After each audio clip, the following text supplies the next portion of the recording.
You're born in winter. The wind howls outside the longhouse. The fire burns weak. There is more cold than warmth. The world doesn't greet you with joy, but with silence. Your mother says nothing, teeth clenched, her strength leaving with your first breath. Your father looks at you for a long time. No smile, no words. He doesn't see a son. He sees a question. If you survive, you stay. If you don't, no one argues with the gods. Birth isn't celebrated here. They wait to see if you can survive your first winter. Cold is the first thing you feel, and maybe the last thing that ever lets you go. You grow up fast, not because you want to, because there's no other way. No one teaches you how to play. They teach you how not to be in the way. A knife appears in your hand before confidence ever does. Dull, cold, you cut fish, skin animals. Your fingers go numb from the water, but the work doesn't stop. Mistakes are noticed immediately. No shouting, just blows. Pain becomes a language you understand better than words. You learn to stay silent when it hurts, when you're afraid, when you want to ask why. You watch the weak stop being called to the fire, given less food, looked at less often. Sometimes they disappear. No explanation. You understand early. Kindness doesn't survive here. Usefulness does. You don't remember the last time someone held you, but you remember exactly how to hold a knife so it doesn't slip from a wet hand. Childhood doesn't end in a single moment. It just stops being needed. You grow. Your body gets heavier. Your hands grow stronger. Your movements slow down, but become precise. They stop pushing you away. They place you beside them, with the men. At first, you carry things, wood, water, shields. Then they let you stand, silent, not in the way. You listen to conversations meant for adults, raids, debts, death. Sometimes someone doesn't come back, and you take his place. No words. You're the reserve. If someone falls, you step forward. If the line breaks, you fill the gap. No one asks if you're ready. Readiness is not discussed here. You learn to hold the shield not for yourself, but for the man next to you. You learn to look ahead even when someone drops at your side. You understand. You're not a child anymore. But you're not considered a warrior yet. You're a replacement. Your task is simple. Survive until the first time someone dies, instead of you. They give you an axe, not as a reward, as a necessity.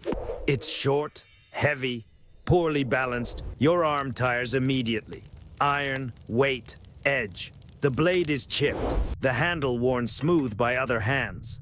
This axe isn't new. It's been held before, and it has already killed. You grip it tighter. The wood bites into your skin. You understand. It's not meant to look good.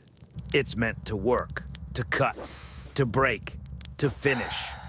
An axe is not a symbol. It's not about honor. It's about making sure the one in front of you never gets back up. They give you a shield, not a weapon. Protection, rough wood, battered edges, cold metal at the center. It doesn't cover you completely, just enough if you hold it right. They explain it simply. Drop your shield, you die. Put the shield first, you live a little longer. Not everyone has mail armor. It's heavy. It pulls you down. It doesn't make you stronger. It makes you slower. You learn the rule fast. A sword is a chance. An axe is work. But a shield is life. You leave home. No goodbyes, no words. Looking back isn't done here. If you look back, it means you doubt. You don't leave by order. You leave by necessity. There's nothing left to take at home. Not enough food, not enough space. You join a free war band. No banners, no oaths, no names that mean anything. No one pays you a wage. No one promises protection. If you're wounded, they'll drag you back. If you can walk, you walk. If you can't, you're left behind. There is no king here. Only men who agree to share the loot and not cut each other's throats too early. You eat with them, sleep beside them, watch them fix weapons, patch shields, count old scars. You understand, these men are not your friends, but they'll cover you in a fight. As long as you're useful, you're free. No one forces you forward. But if you stop, they'll walk past you. And if you die, it won't be an order. It will be your choice. You see the ship before you fully understand that everything now depends on it. It's long, narrow, sitting low in the water. The longship doesn't look safe. It doesn't promise protection. It promises speed. You run your hand along the hull. The wood is rough, soaked in tar and salt. It smells of the sea and old storms. Infographic, longship, length, to cut through waves. Shallow draft, to reach places bigger ships can't. Oars, when the wind betrays you. Sail, when luck is on your side. The dragon head on the bow isn't decoration. It's meant to frighten people and spirits. You look inside. There's barely any space. You sit shoulder to shoulder with the others. If someone falls, you fall with him. If the hull breaks, there's no time to swim. You learn the rule fast. On land, you can run. At sea, there's nowhere to go. You're not a passenger. You're part of the weight, part of the balance. If you make a mistake, the whole ship pays for it. When the longship touches water, you feel it come alive beneath your feet. It creaks, bends, but moves forward. You understand. The ship isn't just transport. The ship is your life. The shore appears from the fog, not all at once. First, a shadow, then a line, then land. No banners, no orders. No one tells you what to do. That's why everyone already knows. You move toward the place where there is food, where there is warmth, and where you're not expected. The longship slides toward the shore. Oars lift quietly. Too quietly, to be honest. The village is asleep. You feel it in your skin. You hear houses breathing, dogs, people. You step onto the shore among the first. Your feet sink into wet sand. The shield pulls your arm down. The axe feels heavier than it did on land. No formation, no signal. Everyone moves on their own. You run toward the nearest house. The door gives way easily. Inside, fear. Not screams, not resistance. Fear that fills everything. You don't know their names, and you don't want to. A name makes someone too real. You strike fast. Not clean, not hard. Enough. You catch yourself realizing your hands move faster than your thoughts. This isn't rage, it isn't hatred. It's a habit you didn't have before, but it's already forming. Fire spreads quickly. Straw, wood, cloth. Cries tear through the fog. You take whatever you can carry. Gold, if there is any. Food, if you're lucky. Someone else's life, if it stands between you and the way back. You leave the village without looking back. Behind you, fire. Ahead, darkness and the sea. You make it back to the ship alive. You sit down. You breathe. Your hands shake not from the cold. You look at the shore disappearing into the fog. And for the first time, you understand. Freedom is not a choice. Freedom is when you simply get lucky. Raids repeat, sometimes successful, sometimes not. Sometimes the shore is empty, just cold and wasted anger. Sometimes the shore is defended, and then the blood doesn't stay on the sand alone. You watch men die who were braver than you. Faster, freer. Their bodies aren't taken. No time. Too heavy. Too dangerous. Freedom doesn't heal wounds. Cuts rot. Stitches tear. Old injuries open again when you row. Freedom doesn't feed you in winter. Food runs out fast. Meat is rare. Mostly dried fish and an empty stomach. You eat less. You move slower. Freedom doesn't bury the dead. Bodies go into water, into sand, into fire, if there's time. And sometimes You just leave. Lice appear. First, itching, then scabs, then blood under your nails. Disease comes quietly. Someone coughs, someone raves, someone doesn't stand up in the morning. You don't know what it is. You just move away. You start counting not loot, but days without pain. And then rumors begin. The king pays. The king gives land. The king gives the right to raid. Legally. Not like an animal, like a soldier. You're still free. But for the first time, you wonder, what is this freedom worth if every time it leaves you a little closer to death? You think for a long time, not one evening, not one night. Freedom was a chance, but it became familiar pain. Freedom is risk, and you're tired of risking every day. Tired of waking up and first checking if you're still alive. Tired of counting food, wounds, men who are gone. You hear about the king again and again. Regular pay, food in winter. The wounded aren't abandoned right away. You go where there is order, where they know who stands on the left, who on the right, who dies first. You become a soldier. It happens quietly. No oaths, no gods. They give you a banner. The cloth is heavy, soaked with rain and someone else's blood. Now you don't go where you want. You go where you're pointed. You receive orders. Simple, short. Don't think. Reach the place. Do the job. You receive a purpose. Not loot, not survival. A purpose that doesn't belong to you. You no longer choose the village. It's chosen for you. They say, there's an enemy, and that is enough. You notice your step becomes steady. The shield, heavier. Your mind, quieter.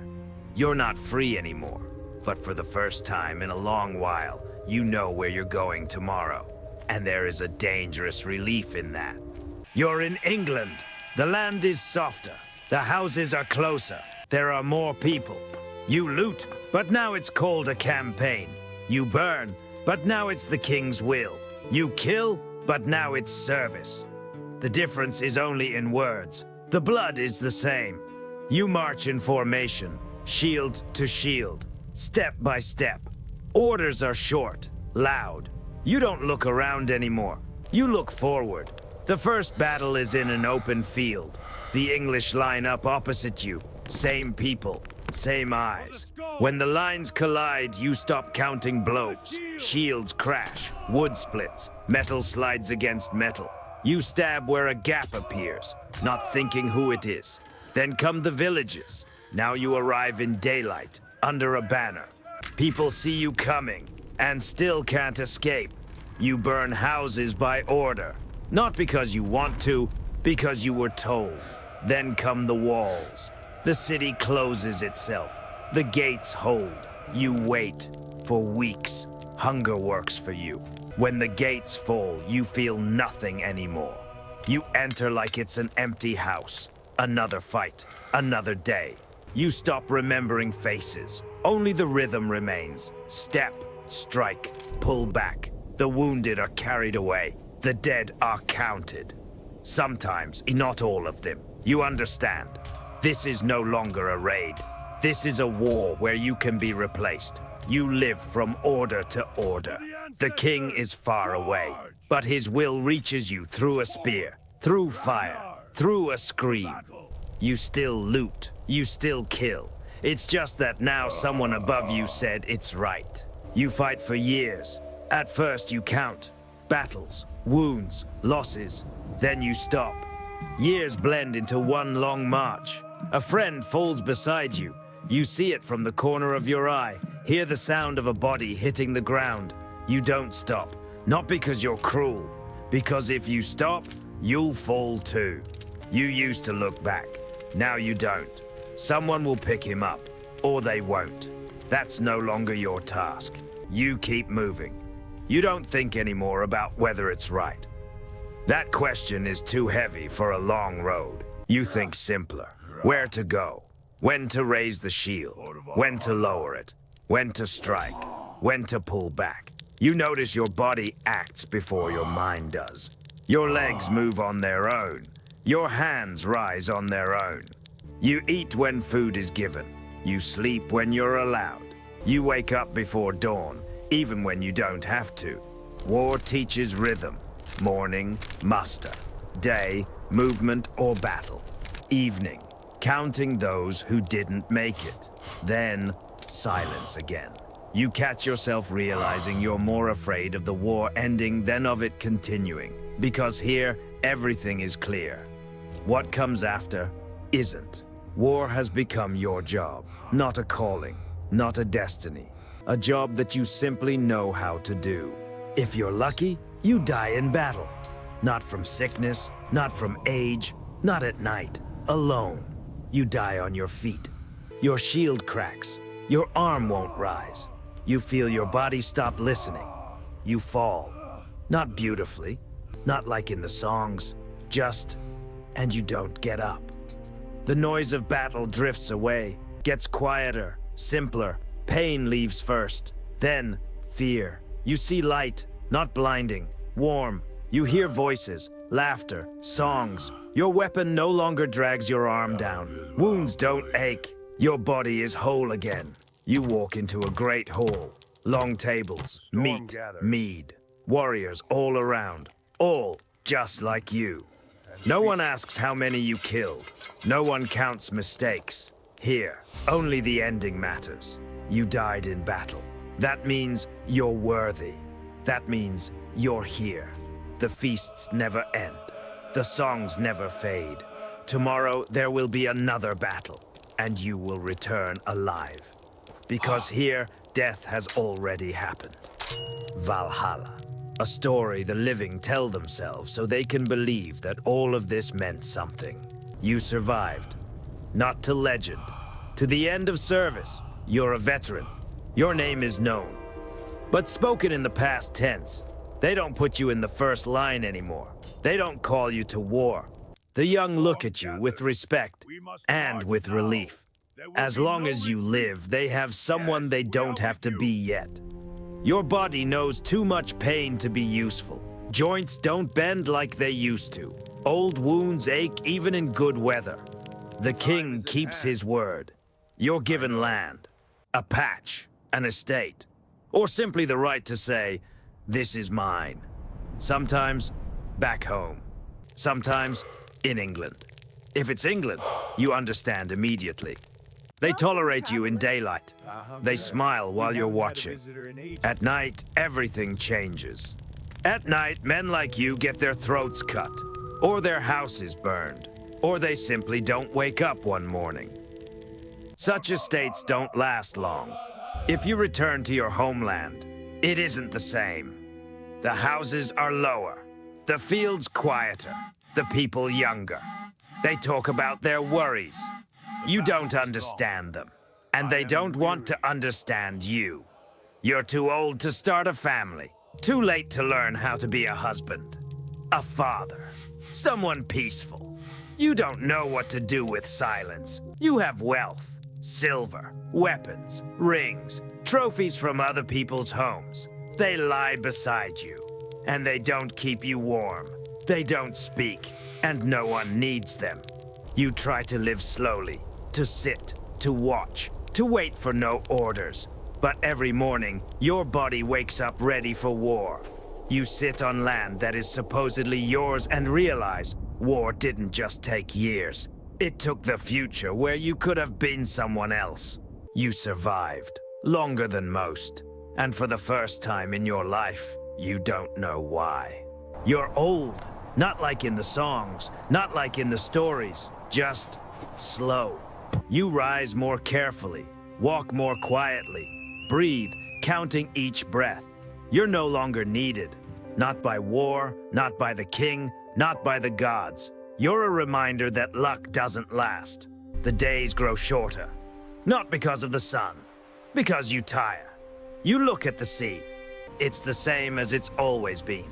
It doesn't care who you were. A Viking, free, a soldier.